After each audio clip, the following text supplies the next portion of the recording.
Everyone, तो आज हम एक काफ़ी ट्रिकी प्रॉब्लम देखेंगे नंबर सिस्टम के बेस पे। तो देखते हैं, स्टार्ट करते हैं। तो यहाँ पर आप हिंदी एंड इंग्लिश के अंदर पढ़ सकते हो।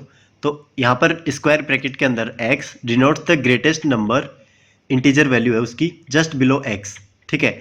एंड जो करली ब्रैकेट के अंदर x है ना, वो क्या डिनोट करता है, फ्रैक्शनल वैल्यू डिनोट करता है उसकी नंबर की। देन सम ऑफ जो मेरे पास स्क्वायर ब्रैकेट वाला x है ना, उसका क्यूब एंड करली ब्रैकेट x का स्क्वायर क्या गिवन है मेरे पास, माइनस का 7.91। तो हमें x की वैल्यू फाइंड आउट करनी है। तो यहाँ पर देखते हैं, कुछ पहले इन दोनों टर्म्स को समझते हैं क्या होता है। लेट्स से मेरे पास 5.9 है मेरे पास। तो इस केस में जो स्क्वायर ब्रैकेट x होगा ना, वो क्या होगा मेरे पास, ग्रेटेस्ट इंटीजर वैल्यू होगी जस्ट बिलो x, मतलब इससे छोटा नंबर और ग्रेटर होगा इंटीजर पार्ट, मतलब 5। तो इसकी वैल्यू कितनी होगी, 5। और करली ब्रेसेस की वैल्यू कितनी होगी, 0.9। तो ये वैल्यूज होंगी मेरे पास, ठीक है। अब ये बोल क्या रहा है कि जो जो स्क्वायर ब्रैकेट है ना, उसका क्यूब प्लस में करली ब्रैकेट का x का स्क्वायर, ये वैल्यू कितनी गिवन है मेरे पास, 7.91 माइनस का, ठीक है। तो हमें x की वैल्यू बतानी है। तो यहाँ पर हम दो चीज़ देखेंगे कि जो मेरे पास फ्रैक्शनल पार्ट है, अगर मैं उसका स्क्वायर करता हूँ, ठीक है, उसका स्क्वायर करूँगा तो वो वैल्यू मेरे पास क्या आएगी, एक से छोटी आएगी, ऑलवेज एक से छोटी आएगी, ऑलवेज एक से छोटी आएगी और पॉजिटिव आएगी। तो पॉजिटिव आएगी तो मान लो क्या, यहाँ पर नेगेटिव नंबर है तो ये नेगेटिव नंबर ही होगा, ठीक है।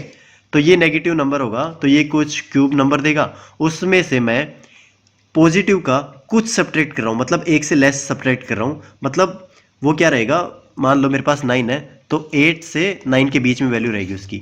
तो ऐसे ही मैंने कुछ उसके अंदर ऐड किया, नेगेटिव नंबर के अंदर ऐड किया, तो वो मेरी क्या आ रही है, माइनस का 7.91। तो इसका मतलब जो ये वैल्यू होगी ना मेरे पास, वो कितनी होगी, माइनस का 8, ठीक है।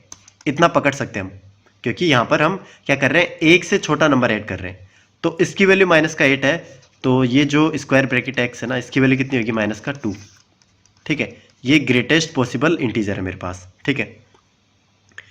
तो ये है, तो इसका -8 होगा, तो मेरे पास जो फ्रैक्शन वैल्यू होगी वो क्या होगा, तो वो होगा मेरे पास ये जो 8 है ना, इसमें से मैं 7.91 सेपरेट कर दूंगा तो 0.09। तो ये किसकी वैल्यू होगी, करली ब्रैकेट एक्स स्क्वायर की वैल्यू होगी। तो जो एक्स करली ब्रैकेट एक्स होगा ना, उसकी वैल्यू कितनी होगी मेरे पास, 0.3। तो यहाँ पर मेरे पास ये जो स्क्वायर ब्रैकेट एक्स है, इसकी वैल्यू माइनस का 2 आ गई, और करली ब्रैकेट एक्स है, उसकी वैल्यू मेरे पास कितनी आ गई, 0.3 आ गई। तो इस केस में मेरा आंसर क्या होगा, ऑप्शन डी मेरा आंसर होगा। कैसे, क्योंकि ये जो ग्रेटेस्ट पॉसिबल वैल्यू है ना, ये माइनस का 2 होगी, ठीक है। इसमें हम क्या करेंगे, 0.3 ऐड करेंगे तो माइनस का 1.7 आएगा। अब यहाँ पर ये जो नंबर है, इसका फ्रैक्शन पार्ट निकालेंगे तो माइनस 1.7 से छोटा नंबर ग्रेटेस्ट वाला क्या होगा, माइनस का 2 होगा, ठीक है। और इसका फ्रैक्शन पार्ट क्या आ गया मेरे पास, 0.3। तो आंसर डी होगा मेरे पास। आगे चलते हैं, थैंक यू।